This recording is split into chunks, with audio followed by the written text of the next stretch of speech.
Hello, good morning, everybody, or good evening, depending on where you are. This is the second deep dive session for Generation Hydrogen, this time talking about hydrogen storage.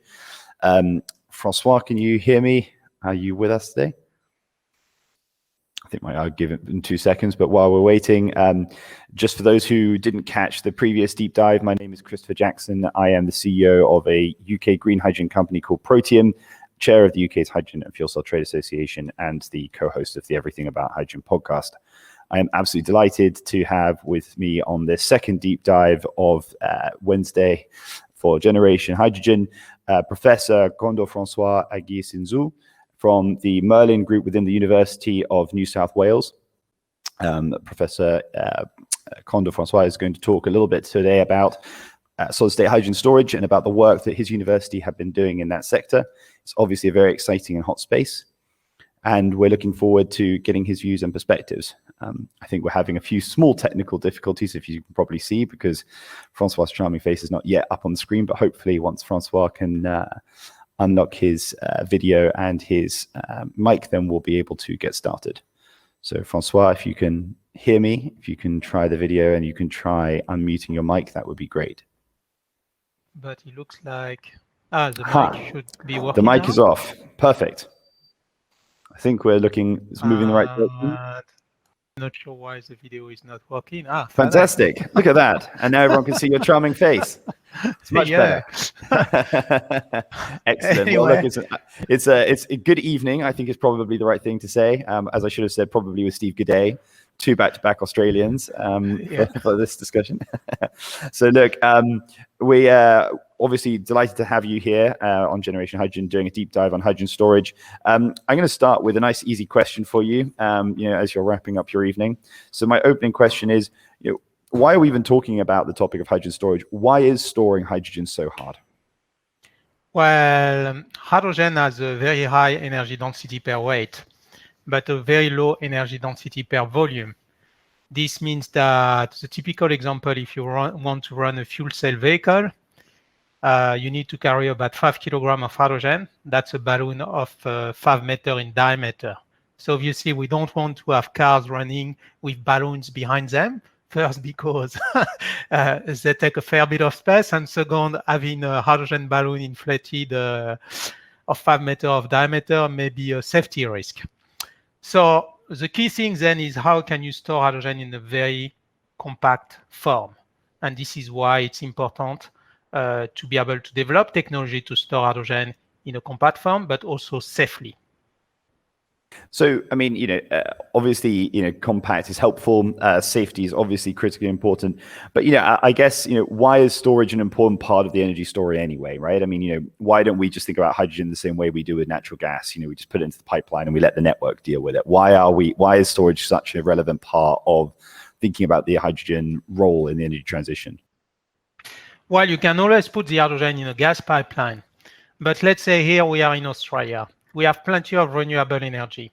So we can produce hydrogen at scale from the sun, from the wind, from seawater.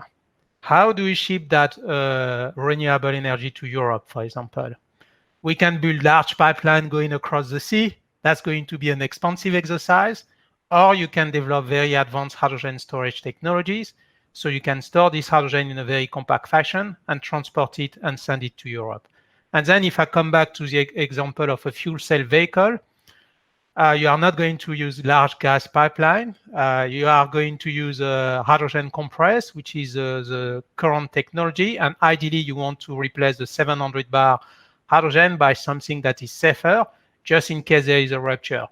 So you can actually implement hydrogen across the entire energy supply chain. So obviously part of the discussion and the reason we have you on today is to talk a little bit about the work that your university is doing and that your group are doing within the MERLin group. So can you tell us a little bit about why you're looking at solid state options for hydrogen storage and why you think that that is an important part of unlocking and addressing some of the challenges you've already articulated? Thanks, Chris. So 2 things. When you start to think about hydrogen storage, you can compress. And I just gave you the example of 700 bar.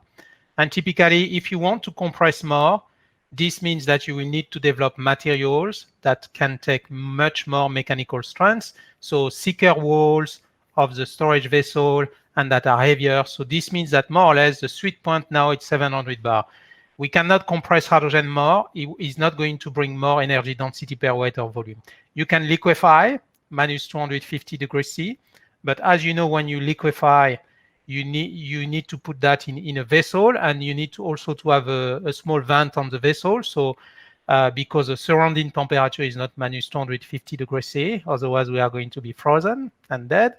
The surrounding temperature is room temperature, so you need to let some of the hydrogen boil off. So this means as a long-term storage solution, let's say you have a solar farm and you produce all this hydrogen and you liquefy it, well, it's not going to be a very good long-term storage solution.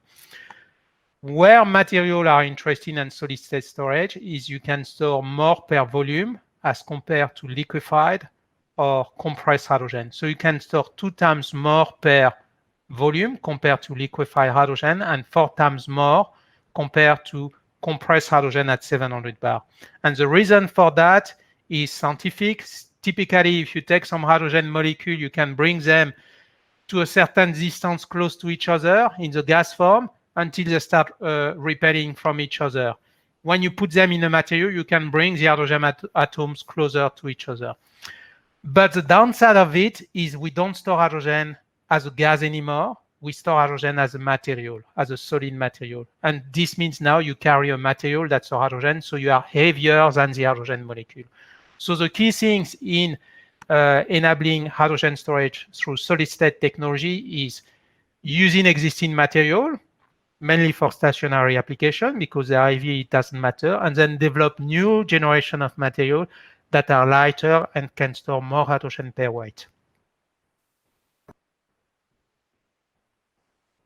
Sorry, double tapped. So you talk about stationary applications and describing how, with regards to potential opportunities for solid state today and where they can play a role, is sort of more on the stationary side until new technologies or new materials are found, so you can do more on the mobility side. Maybe you can talk a little bit about, not in 10 years time, because I think a lot of people like this kind of conversations, but next 2 years, next 5 years, what do you see as being sort of the first users or first movers in saying, right, solid state already makes more sense for me than using compressed or cryogenic, and companies or applications that you think are going to be the ones that drive this? So let's say in Europe, there is that tendency to electrify the entire vehicle fleet. And so most of those cars are going to be running on batteries. If all those cars are charging at the same time, so you think about across Europe, you are talking about million cars, you probably need to build new gas-fired plant, a new nuclear reactor, and so forth, and upgrade the entire grid network, which is a huge investment in infrastructure. Now, let's say you can produce this hydrogen in a solar farm or a wind farm. Then you can store it using a solid-state technology, and then you can transport that hydrogen to a fast charging station using advanced fuel cell to fast charge the electrical vehicles. In that technology, we already have today the materials to do that, to be able to store the hydrogen, transport it to end users. So it's now. What we don't know how to do is to manufacture that at scale yet. And so this is in the background. There are various companies trying to manufacture that at scale. So the technology becomes common across various sectors. Then there is the next step of evolution is how we develop some of those materials in the next 5 years, then to transport hydrogen on bulk scale, on long distances, on, for example, across in a containerized solution. And then in the next 10 years is how we replace all the pressurized vessel in a fuel cell vehicle for mobility and so forth by advanced materials that can store more hydrogen than compressed hydrogen. And those advanced materials will be also probably able to replace your battery in your mobile phone or your laptop. And then, assuming we power all your city using hydrogen as a main fuel, then you will be also able to generate electricity for various applications simply by using macro fuel cell and so forth, and very advanced hydrogen storage material. So it's interesting. So when you're talking about what you see as the applications in this sort of short term, what you're actually mostly talking about is your ability to sort of essentially load shift from when I'm producing power and then being able to move it.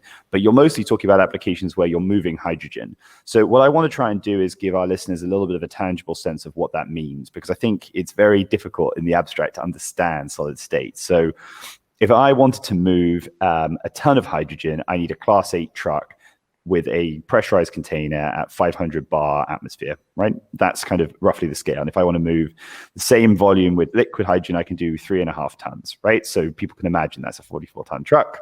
That's what you're moving. So if I wanted to move a ton of hydrogen using a solid state technology, right? Maybe that sounds far.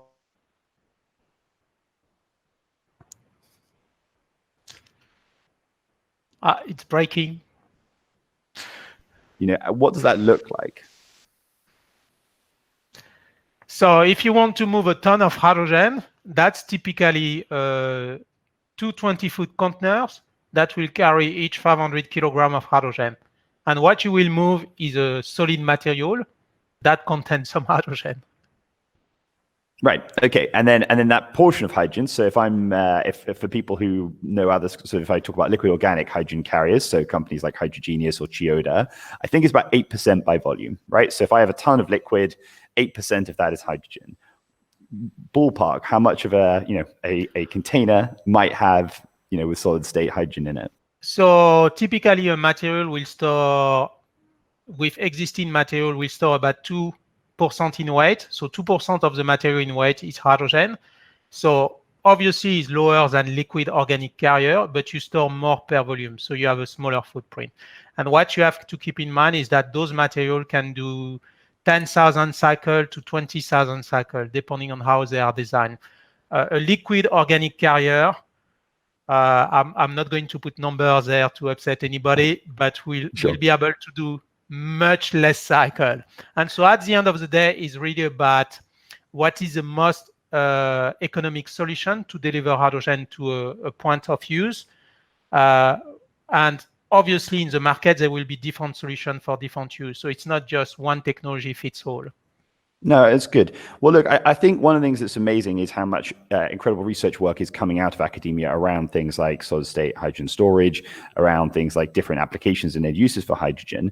How do you think academia and companies can work more together to kind of accelerate that commercialization and, to use a phrase Steve used in the last session, overcome that valley of death between the great work you're doing and someone having a solid state hydrogen storage in their mobile phone? Yeah, that's a difficult conversation of the Valley of Death, and I'm sure you are aware of that. Sure, but how based maybe a couple of simple ideas of how you guys have tried to think about how do you make the research you're doing commercially ready. From a scientific perspective, it's not about there is always a creativity in doing science in the lab, but it's really about being cautious of designing things that can be easy to commercialize and easy to scale up, because otherwise the valley of death is harder, especially if it's a product that will require significant investment. It will need manufacturing technology that is very expensive or doesn't exist or needs to be created. So the research development will really needs to be linked with existing capability to facilitate that process. That's one hurdle that you should try to avoid. Otherwise, it's a bit hard. Then, obviously, there is a whole ecosystem that needs to be built around that technology. And what I mean by the whole ecosystem are the key partners. So you need to find the right team of people, from finance to business management to building the engineering team that will help to translate that. And all that ecosystem of partners is extremely important. At the end of the day, one of the biggest lessons I learned through the startup I've been involved is not about the technology. It's about the people and the team you bring together and how effective is that team in delivering. No, and I think that's actually a fantastic insight. And I think that kind of leads, I guess, to probably, one of the questions that's behind the whole Generation Hydrogen event here, which is, that crazy idea anyway, to say, why are we even going to try doing this? Why are we going to start a company to do X, Y, Z? Or why are we going to research this? one thing that's nice about academia sometimes is that you are able to say, I don't need a commercial reason to look at this, but I do think we need to look at it. So why is that important? Why, when we're talking about the energy transition, is it important for people to be able to have these crazy ideas and to go and work on them? Well, it's our future. As simple as this. Well, you think about the energy revolution, right? We started from Stone Age, and somebody discovered that if you hit two rocks, you can generate some fire, and then you can use some wood to create some energy and cook some food. Then we realized, wood, not so great. Maybe we can burn some coal because the energy density is higher. Then we thought, coal, not so great, is polluting too much. Maybe we should be burning some fossil fuel or oil or gas because the energy density is much higher. And by doing that, we actually enable society to evolve. And for example, in the so-called developed country, all the comfort we have, access to medicine, the capability of developing a vaccine for COVID-19 in a record time. This is industrial revolution. This is having access to new energy vector. But what we learn with that also is that there are some downsides. And the downside of using fossil fuel is, first, it takes 1 million years to create back the fossil fuel, so it's not a renewable energy. It is on the very long term, but our lifetime is 60 years, 80 years, 100 years, is not millions of years, okay? And so it takes a long time to convert back the CO2 into oil, coal, or natural gas. And so the downside of that is we have the problem of climate change. And so how we evolve as a society and how we embrace modernity and use new technology that are renewable and energy carrier as hydrogen that can enable a more sustainable living with our environment. And this is what it's about, how we prepare the future generation. And I think that's a perfect way to finish off this section and move into the Q&A. I'm still going to enjoy the idea that only a professor could tell me that fossil fuels are renewable if you wait long enough. So I'm going to enjoy that one, Francois. So I'm looking through my list of questions. And one of the questions on the list is, I guess, thinking about all the ways you can store hydrogen, how does solid state sort of compare to things like ammonia and methanol as a kind of storage? And, it's because also we're not just talking about Australia or the UK, we're also talking about Kenya and India and Brazil. So maybe you can talk a little bit about the kind of trade-offs in terms of, cost versus complexity and why one or the other. So I'm going to be a bit cynical here. Dude, it's your license, it's your Q&A. It's human nature, right? We always tend to look at things of the past that we know how to do because it's comfortable. So, for example, in Australia, we had a long discussion about ammonia or about all those kind of things that people have been looking at the past, or nuclear energy is another one. And this is, for me, building a steam engine. We have done the industrial revolution. We know how to do it. Same with ammonia. We know how to make ammonia. The problem with ammonia, we don't know how to crack it to have pure hydrogen after. The process is very inefficient. And when you think about ammonia use in industry, the only thing you can do is run a large gas turbine to generate electricity again, which is fine in some application. You can make some fertilizer, but how much more fertilizer do we need? Probably the market is already saturated. You can power some large ships to transport hydrogen across, and that's about it, what you can do with it. That said, a lot of the application you see is for the pure hydrogen molecule. And this is where is the real value of hydrogen. What I'm trying to say is that ammonia has its own market, but really what we should embrace is looking at developing a future that is sustainable and not rely on technology of the past and really embrace modernity. No, and I think it's an interesting one. And so one of the questions then that sort of, I guess, is coming back to different applications for solid state storage that we discussed at the beginning of this deep dive was, I guess, looking at something like homes. And so one of the topics here is around, if I can generate green hydrogen from solar and I want to then store that in my home, what is the most effective way to do this? And, is solid state the answer? And I guess, you probably have an answer, but I mean, it'd be interesting to kind of just get a view on, does that make sense for everyone everywhere? right? I mean, is this the case that actually in some parts of the world a battery might make more sense? Or so I'm a bit of an idealistic, and when I first arrived to Australia, those without giving any brands, but those Tesla wall power came to the market, and I was hearing Elon Musk saying how great this is to have a Tesla wall battery in your home. And so I got one of my students to look at what it would look like if you actually have a hydrogen equivalent. So a hydrogen-based battery where you will have an electrolyzer on board, generate your own hydrogen from your solar panel, store it on board, and then generate electricity with a fuel cell. And so this model at the time was not very economically viable because the technology was still expensive. You may have seen that I helped a company called Lavo to develop a similar system, which is one of the world first in that space. That's I'm a bit of an idealistic, and I think that one of the key things hydrogen can do is similar to the internet revolution, which is providing everybody with the ability to produce their own energy and use it as needed. And it's pretty simple. You need to have access to some source of renewable energy, organic matter, because if you have organic matter, you can degrade it with some enzyme and so forth to produce your own hydrogen. And then you can generate your own energy. And I think this is where it's very powerful. And no other things can do that. Fossil fuel cannot do that. You cannot dig. Maybe you can. And some people made a lot of money, but most of the people are not lucky. So in your backyard, usually you won't be able to dig and have access to oil. No, probably but with not. Hydrogen, you can do that.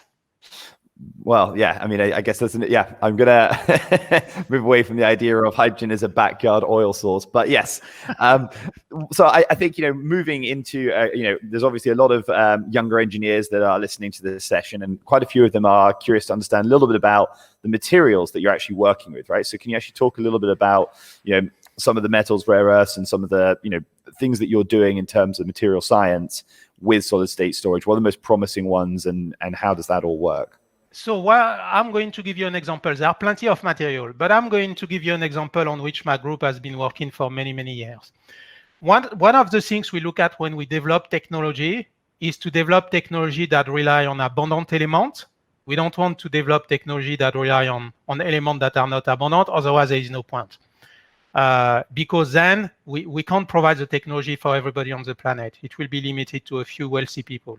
So materials that are abundant, and one of the materials we have been working on for many, many years is magnesium, which is a very abundant element on Earth.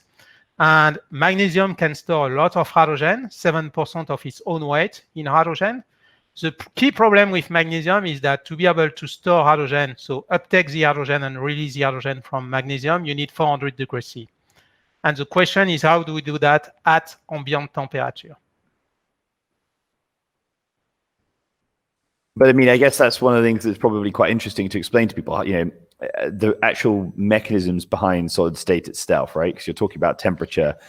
So when I put hydrogen into a solid state solution, what happens? And when I want to take it out, what happens? What do I need to do? Yeah. The typical example I like to use is a sponge and water. So the water here is hydrogen pressure. The sponge is the material. So when you take a dry sponge and you put it in water, it will start sucking the water. And when you take that sponge out of the bucket of water, you will have hydrogen, water dripping. So a material is the same. You take a material, you put it under hydrogen pressure, for example, magnesium, you put it under hydrogen pressure at 300 or 400 degrees C, it will start sucking the hydrogen in its structure. And then you cool down the material. And then the material will form what we call a hydride, and this will be a stable compound for many, many years. You can come back in a million years' time, it will still be the same amount of hydrogen, it doesn't run anywhere, it doesn't go anywhere.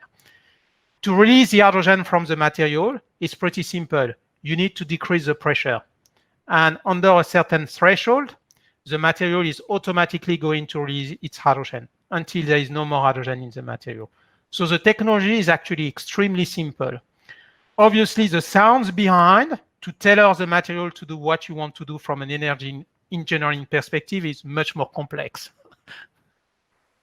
Absolutely. Well, look, I'm conscious of time, and I think we've got time probably for one more, but it's going to have to be a quick question. So, obviously green hydrogen is not the only way we get to net zero. So maybe one of the things that I wanted to ask you that was sort of touching on this is there one specific lesson, if I'm going to pin you down to one, that you think we consistently miss when we think about energy transition and we think about sustainability, and that you want our listeners here to think about as they go into the challenge?